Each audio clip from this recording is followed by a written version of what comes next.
Welcome to Retire Mentorship. My name is Freeman Lindy, certified financial planner. Today we're talking about optimizing your banking.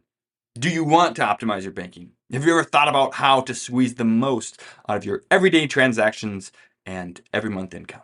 If that's so, then these next two episodes are for you. We will dive in deep how I personally optimize my banking, and you can borrow and steal any of these ideas for your own implementation, right? So I'm not necessarily recommending these things to you, but just sharing this is what I'm doing. And if you want to take from that and benefit from that, then go for it. Right? But before we do that, before we optimize our banking, I just want to say, right, these strategies are the tip of the financial planning pyramid, right, of the financial tactics strategy that you could do. There are many things below that, many things that you must get right before you spend any time or effort on this. Right? And the financial media loves to focus on credit card points and how to earn an extra 0.25% on your banking and while totally ignoring these lifetime financial impacts of some of the main financial planning strategies. So here's just a few examples of strategies, plans, and tactics that you should definitely have in place before attempting any of this bank optimization. Otherwise, you are stepping over Benjamins to pick up pennies. Forget stepping over dollars to pick up pennies. You are stepping over Benjamins to pick up pennies. Right? So some prerequisites, right? Some financial prerequisites. Have a financial plan. Right? We talk about this all the time. You can go back and listen to episodes 101 and 6 to learn more about financial planning. If you want to get the link to all of these, right, you can go to retirementorship.com/154. This is the 154th episode, and you can find the links to all of these episodes that I'll be referencing. Number one, have a plan. Number two, have an investment plan. Right? Know where your investments are going. Make sure that these are going in the right directions. Tiny percentages in what you will earn annually by having your investments invested correctly results in hundreds of thousands of dollars in the end. All right, so some of the bank optimization strategies I'll be talking about in the next couple of episodes will make you a couple $100 a year. Right? But we're talking about hundreds of thousands of dollars in impact by having a good investment plan. And so that is so critical to have, right? Not just to have a plan, but to implement it, to be acting on it and following it and staying the course in that plan. That's why most of our episodes are dedicated to financial planning and investment strategy and mindset, because those are just so much more important than credit card points or bank interest. You can listen to episodes 26 or 111 to learn more about investment planning. Have a tax plan, right? Taxes are the largest expense that most of us will pay. And so having a plan to minimize that over your lifetime, not just last year, but over your lifetime, is crucially important. Again, episodes 28, 51, and 148, just a few episodes back, can tell you more about tax planning. And of course, having a retirement plan, knowing when you're going to retire, or at least having a goal for that, knowing some of the aspects of that, how to claim Social Security, Medicare, some of these other aspects are going to be crucially important. Episodes 29 and 30 from way back in the day, episodes 84 and 93 all talk about retirement planning situations. Again, those decisions will make or cost you tens of thousands of dollars and are way more important than the hundreds of dollars that you can possibly make doing what I'm talking about today. Right? Some cash flow prerequisites, right? So you have all those plans, and there's just some other cash flow things, right? We don't talk a lot about cash flow, especially with clients and meetings. We just don't have enough time, but podcast is a great place to do that, right? So have a budget, right? You will earn way more money and get way more money and get way more out of your money by having a budget and sticking to it than you will by having a bank optimization strategy. Right? So episodes 98 through 100 are all about budgeting and cash flow and all those things.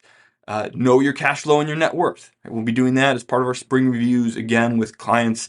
Episodes 96 and 97 talked about the power of cash flow and net worth and how to make those for yourself. And then, of course, be credit card debt free. We can debate whether you should be completely debt free or not. I don't usually get into that argument. I don't really care, but everyone knows and agrees that you should be credit card debt free. So I'm going to talk about credit cards today. And none of this applies to you if you roll credit card balances. If you pay interest on credit cards, it doesn't matter what we're doing with the rest of this. You are canceling out all of that. And so if you don't have a handle on credit cards, if they're controlling you instead of you controlling them, this doesn't apply to you. So all those things should be in place before we start entering into some of these bank optimization strategies. But here's the deal. Banking still matters, right? We still do this.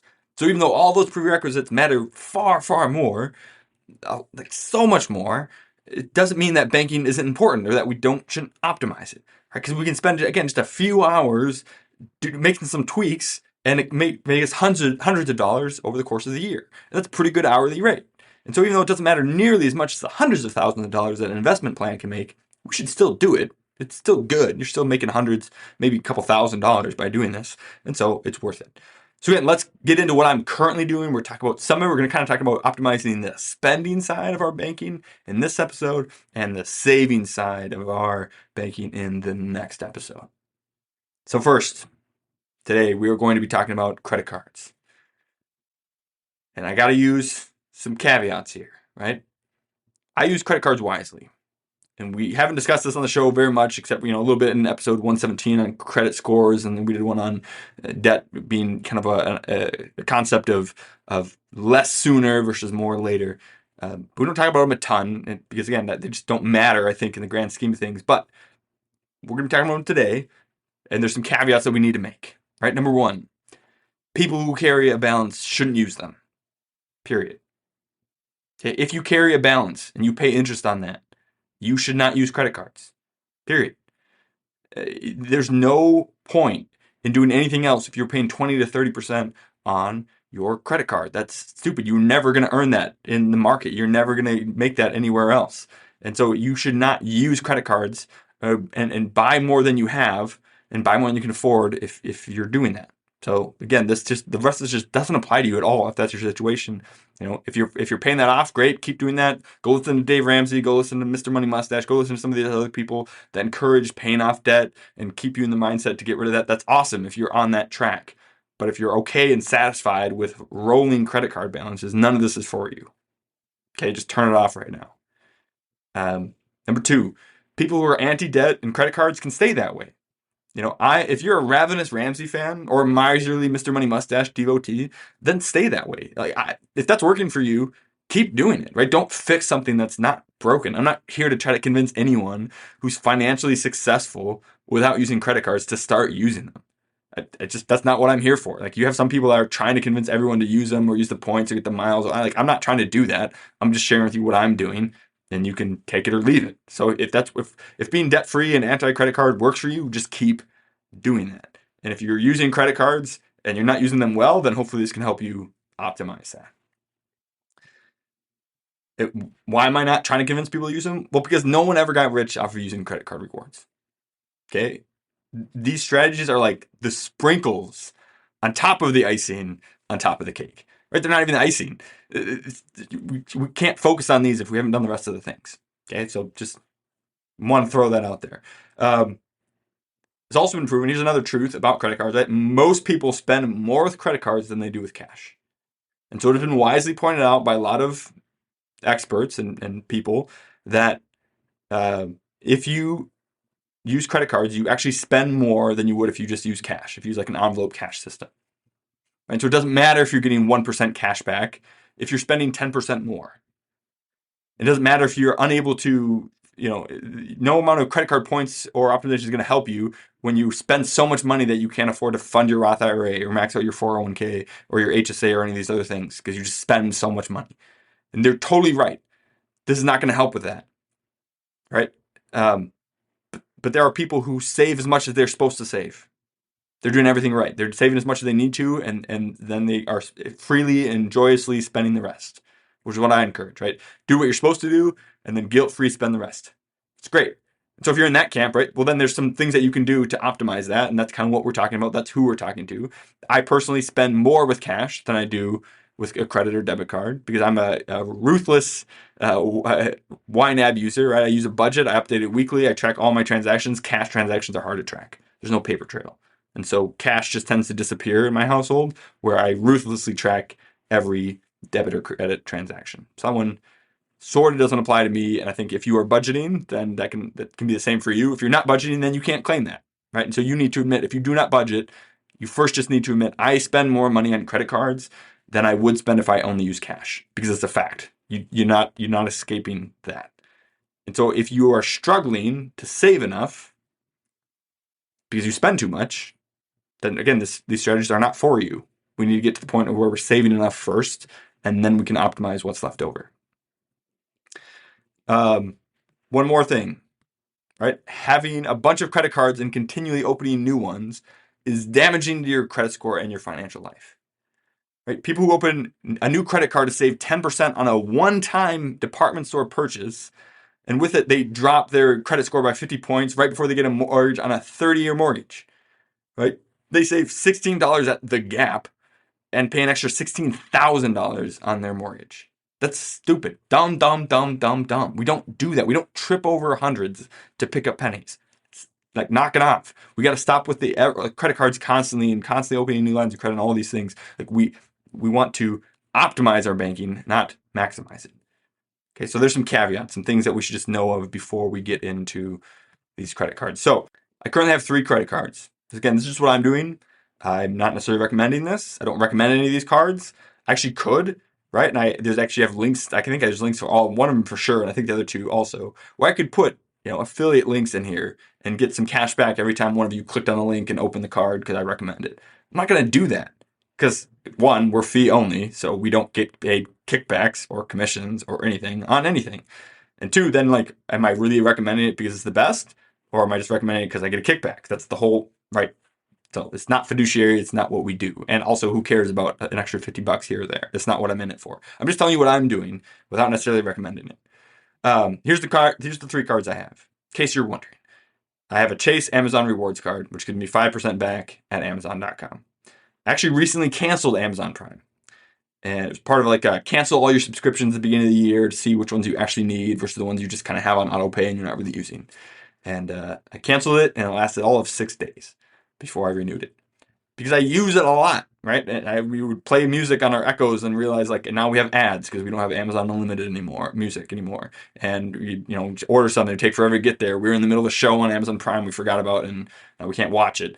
And so we spend a decent amount on Amazon. So having that card, I wouldn't even necessarily reopen it if I didn't have it now, but I got it a long time ago and I still have it. And so we use that. It's just connected to Amazon. All of our purchases from that go through there, and we don't spend on that card anywhere else. So I always just get the 5% cash back on those. Again, with all these cards, I track the transactions when they happen, not when the card is paid. Okay, track the transactions when they happened, not when the card is paid. And we have them all to automatically pay off the full statement balance at the due date. Right, so all of this is automatic. I don't have to manually make payments. I never carry a balance. They're all paid off automatically. So number 1, Chase Amazon Rewards card. Number 2, Capital One Walmart's rewards cards, 5% back at Walmart.com, including Walmart pickup. We do Walmart pickup for almost all of our groceries. With how expensive they are, right? We want good prices on our groceries, and with a 2-year-old and a 4-year-old, we don't want to go in the store. And so we do a lot of Walmart pickup, and all of that gets 5% cash back. And so we run, easily $1,000 a month through that card. So that's $50 a month plus in cash back every month from that. We don't use it anywhere else. We would be getting the groceries anyway. So you might as well get 5% back, right? So it just sits in our Walmart.com account, and we spend it in there, pays off. And then lastly, Capital One Quicksilver, which is 1.5% cash back on everything, anywhere you swipe it.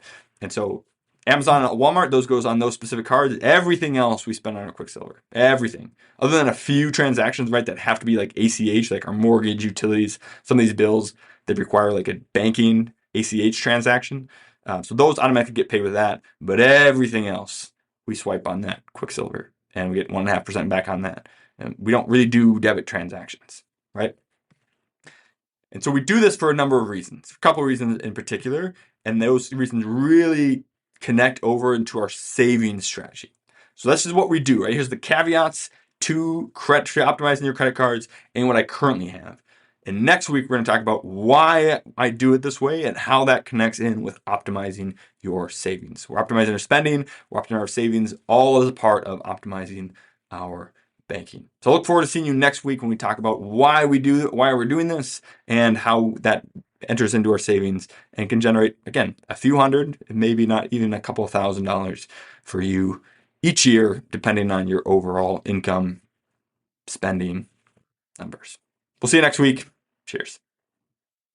If you enjoyed that, you would love being part of our free membership community. It's called Retire Membership, and it has a host of benefits, all for free. For example, you can always buy my book, 3D Retirement Income, on Amazon. But if you join us at Retire Membership, we will send you either a hard copy or paperback for free, provide the ebook and the audiobook so that you can listen to it if you don't have time to read it. In addition to that, we'll also provide you with a bunch of content that you can't get anywhere else.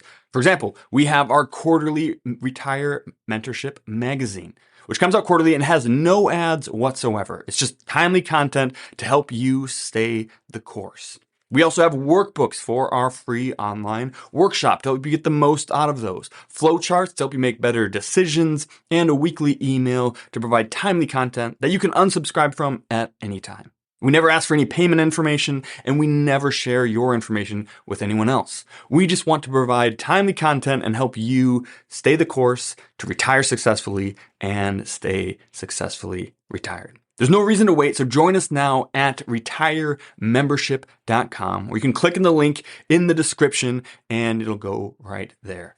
We can't wait to see you in the community. Cheers.